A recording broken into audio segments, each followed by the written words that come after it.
Sen kazanam, ne borcu yok. Vəziyyətlərdən tərsən. Nədən tərsən?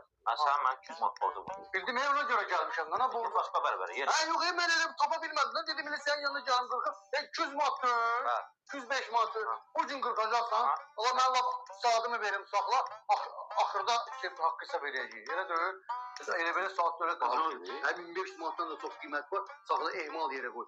Ehmal yerə qoy, hə. Ehmal yerə, laf kizədə dəyər.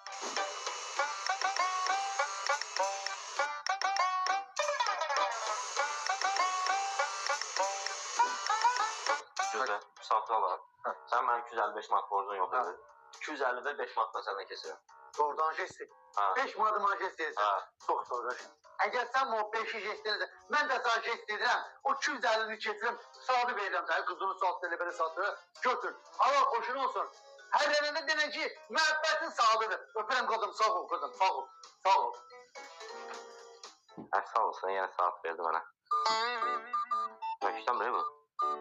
Ha ben